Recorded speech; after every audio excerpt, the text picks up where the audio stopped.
బయట వర్షం పడుతూ ఉంది. ఇంట్లో ఉన్న శారద ఈ వర్షంలో గనక వేడివేడిగా పకోడీ వేయించుకుని తింటే భలే బాగుంటుంది. ఇంతకీ నా కోళ్ళ అనామిక ఎక్కడుంది, ఏం చేస్తుంది? కోళ్ళ, ఓ కోళ్ళ! అని అత్తగారు శారద ఎంత పిలిచినా అనామిక తన దగ్గరికి రాదు. దాంతో కిచెన్లోకి వెళ్ళి చూస్తుంది. అక్కడ కోడలు అనామిక కనిపించలేదు. పెరటి గుమ్మం దగ్గరికి వచ్చి బయటకు చూస్తుంది శారద. అక్కడ తనకి తన కోడలు అనామిక కనిపించలేదు.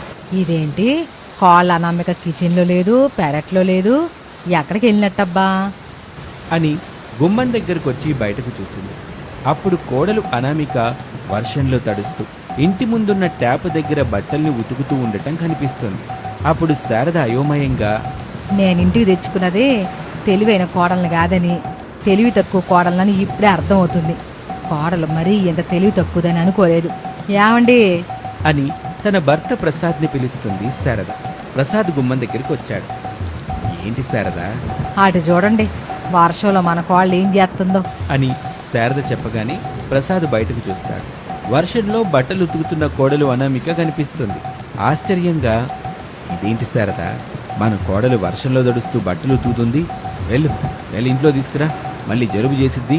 జలుబు చేస్తే చేసిందిలే, ఒక టాబ్లెట్ వేసుకుంటే జలుబు పోద్ది. అదే నా కోళ్ళ అనామిక వర్షంలో దడుపుతా ఇంత తెలివి తక్కువ పని చేస్తుందని ఈ చుట్టుపక్కల వాళ్ళకి గనక తెలిస్తే ఇంకేమైనా ఉందా? ఆచిపళ్ళన్నీ బయట పెట్టుకొని అకాపక్కా నవ్వుతా ఉంటారు. అట్టా నవ్వకుండా ఉండాలంటే ఎవరూ చూడకుండా కోడల్ని ఇంట్లో తీసుకురా. వెళ్ళు శారద, వెళ్ళి కోడల్ని ఇంట్లో తీసుకురా. తెలివైన కోడలు తెచ్చుకోవాలని తెలిసిన వాళ్ళ అమ్మాయిని కాదని ఊరు నుంచి అనామిక అనే అమ్మాయిని కోడలుగా తెచ్చుకున్నా. అనామిక ఇప్పుడు ఇలా వర్షంలో దడుతూ బట్టలు ఉతుకుతా ఉందంటే ఇంకేమైనా ఉందా అని అనుకుంటూ గొడుగు పట్టుకొని అనామిక దగ్గరికి వచ్చింది శారద. ఏం చేస్తున్నావు అనామిక? వర్షంలో బట్టలు పిండుతున్నాను అత్తయ్య. ఎంత తెలివైన పని నీకు అసలు ఎట్టా చేయాలనిపించింది? తెలివైన వాళ్ళకి తెలివైన పనులే వస్తాయి అత్తయ్య. వర్షంలో బట్టలు పిండుతున్నా బాగానే ఉంది, మరి పిండిన బట్టల్ని ఎక్కడ వేద్దాం అనుకుంటున్నావు? అయ్యో అత్తయ్య, అది కూడా తెలీదా? బయట కట్టిన తాడుంది కదా, ఆ తాడు మీద వేసేస్తాను అత్తయ్య. ఎలాగూ గాలి బాగా వస్తుంది కదా, ఆ గాలికి బట్టలన్నీ ఆరిపోతాయి. రేపు ఆయన ఆఫీస్కి వెళ్ళేటప్పుడు వేసుకుని వెళ్తాడు. నీలాంటి తెలివైన కోడల్ని నేను ఎక్కడా చూడలేదు అనామిక. నువ్వు కోడలుగా మా ఇంటికి రావడం నిజంగా మా అదృష్టం అని చెప్పుకోవాలి. నేను పుట్టడం తన అదృష్టమని మా అమ్మ కూడా ఎప్పుడు నాతో అంటూ ఉండేది అత్తయ్య. ఆ అదృష్టం ఎట్ట వర్షంలో దడుతూ బట్టలు వాష్ చేయకూడదు కోళ్ళ. పద ఇంట్లోకి వెళ్ళి కూర్చుందాం, వర్షం వెలిసిన తర్వాత బట్టలు వచ్చి ఉతుక్కుందు గానిలే. ఇంకా 2-3 చీరలు ఉన్నాయి అత్తయ్య, వాటిని కూడా ఉతికేసి అప్పుడు లోపలికి వస్తాను అని అనామిక చెప్పగానే శారదకి వర్షంలో తడుస్తూ కరిగిపోతున్న బట్టల సబ్బు, వాషింగ్ పౌడరు కనిపిస్తాయి. ఎట్టయితే నెలకి 30 బట్టల సబ్బులు, 30 వాషింగ్ పౌడర్ ప్యాకెట్లు తీసుకోవాలేమో. మీరేదో అంటున్నట్టున్నారు అత్తయ్య, నాకేమో సరిగ్గా వినిపించట్లేదు. పిండిన బట్టలు చాలే కోళ్ళ, ఇంట్లోకి వెళ్దాం పద. చుట్టుపక్కల ఎవరైనా చూస్తే బాగోదు. వర్షంలో శారద తెలివైన కోళ్ళ బట్టలు పిండుతుంది, చూడండి నవ్వుకుంటారు. అబ్బా అత్తయ్య, తెలివైన పని చేయమంటారు, చేస్తే మాత్రం మీరు ఒప్పుకోరు. ఇలా అడ్డుపడుతూ నా తెలివిని మీరు మధ్యలోనే ఆపేస్తున్నారు అత్తయ్య అని అనామిక బాధగా ముఖం పెట్టి అక్కడి నుంచి లోపలికి వెళ్ళిపోతుంది. గొడుగు పట్టుకున్న శారద ఎవరూ తన కోడల్ని చూడలేదు కదా అని చుట్టుపక్కల చూస్తుంది. నిజంగానే ఎవరూ కనిపించలేదు. దాంతో శారద ఊపిరి పీల్చుకొని ఇంట్లోకి వెళ్ళిపోతుంది. మరుసటి రోజున కృష్ణవేణి, సుశీల, కావేరి, అపర్ణ అనే 4 మహిళలు శారద ఇంటికొచ్చారు. ఏంటే నలుగురు నవ్వుతూ ఎట్టాగొచ్చారు? మా కూతులని కోడలుగా చేసుకోమని ఎన్నిసార్లు అడిగాము. తెలివైన కోడలు తెచ్చుకుంటానని మా దగ్గర భలే బిల్డప్ ఇచ్చావు కదూ. అది బిల్డప్ కాదే, నిజమే. ఇప్పుడు నేను కోడలుగా తెచ్చుకున్న అనామిక ఎంత తెలివైందో మీకు అసలు తెలీదు. ఇప్పుడు మేము తెలుసుకోవడానికి వచ్చాను శారదా. కానీ నా కోళ్ళు ఇంట్లో లేదు కదా. ఇంట్లో లేదా? లేకపోతే నువ్వు ఇంట్లో దాచిపెట్టి ఇంట్లో లేదని అబద్ధం చెప్పేస్తున్నావా? అదేంటపర్ణ, ఉన్నట్టుండి అంత మాట అనేసావు. ఆయన ఇంట్లో దాచిపెట్టుకోవడానికి నా కోళ్ల వెన కోడిపిల్ల కొబ్బరికాయ ఎక్కడా దాచిపెట్టలేదు. బంగాళదుంపలు తీసుకురావడానికని కోళ్ల బజారుకి వెళ్ళింది. బజారుకి కదా వెళ్ళింది, బంగాళదుంపలు తీసుకుని ఎట్టగో ఇంటికే వస్తుంది కదా.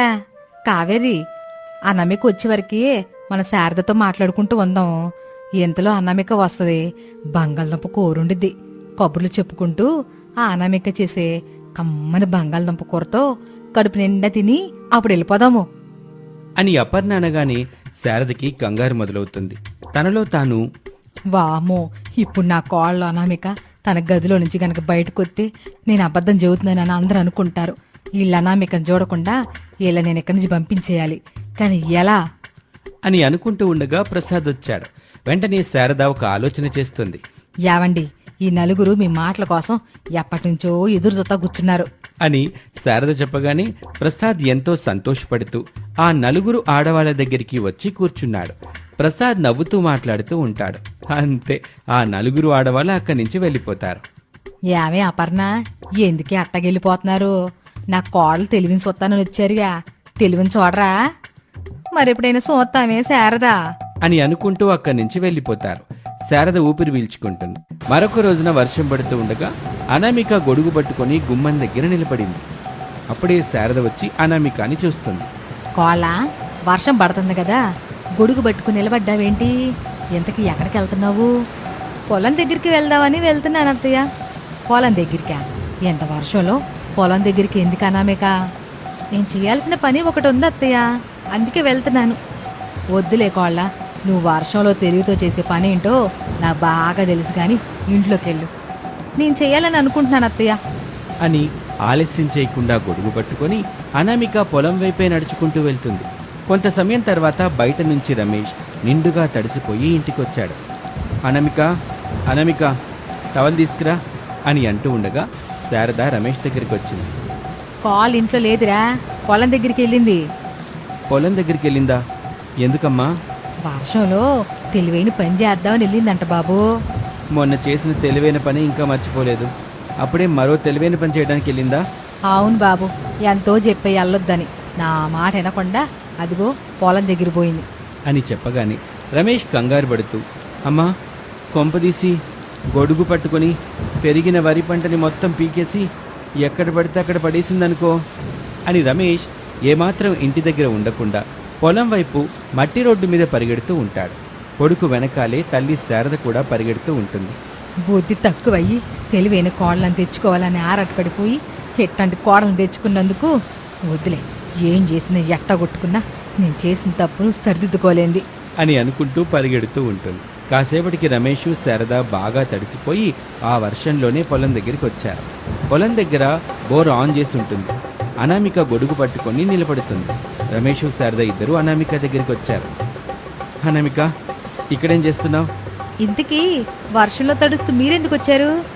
వర్షంలో నువ్వు చేసే తెలివైన పని చూద్దామని వచ్చాం కోళ్ళ. వర్షం పడుతుంది కదా అత్తయ్య, అందుకే పొలానికి నీళ్లు పెడదామని పంపు దగ్గరికి వచ్చాను. కరెంట్ ఉందిలే, బోర్ పెట్టాను, నీళ్లు పొలానికి వెళ్తున్నాయి.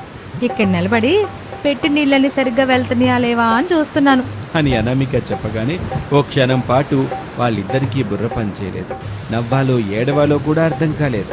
అయోమయంగా అనామికాని చూస్తూ ఉంటుంది శారద. వర్షం పడ్డప్పుడు బట్టలు ఉతకాలని, పొలానికి నీళ్లు పెట్టాలని నీకెవరు చెప్పారు అనామిక? నాకెవరు చెప్పలేదండి. వెర్రి వెంగళప్ప అనే పంచతంత్ర కథల్ని టీవీలు వచ్చినప్పుడు చూస్తూ ఉండేదాన్ని. నాకెందుకు ఆ కథలు బాగా నచ్చాయి.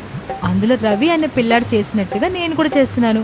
భలే సరదాగా ఉంటదండి అని అనామిక చెప్పగానే శారద, రమేష్ ఇద్దరు జాలిగా అనామిక వైపు చూస్తారు. వెర్రి వెంగళప్ప అంటే తెలివి తక్కువ వాడని అర్థం కోళ్ళ. అయితే నేను తెలివి తక్కువ కోడలన్నమాట అని అనామిక సంతోషపడుతుంది. అలా అనామిక అమాయకత్వాన్ని చూస్తుంటే ఎలా స్పందించాలో వాళ్ళకి అర్థం కాలేదు. కానీ వాళ్ళకి ఒక విషయం అర్థమైంది. తను చూసిన వెర్రి వెంగళప్పలా చేస్తుంది అనామిక అని. అందుకే ఇంట్లో వాళ్ళు మాట్లాడుకొని తెలివి తక్కువ కోడలు అనామికని ఒక ప్రముఖ సైకాలజిస్ట్ డాక్టర్ అనుపమ దగ్గరికి తీసుకువెళ్లి చూపిస్తారు. తన మాటలతో, తనిచ్చిన మందులతో అనామికని మంచిగా మార్చటం మొదలుపెట్టింది అత్తగారు శారద. కొన్నాళ్ళకి అనామిక తెలివైన కోడలిగా మారిపోయింది.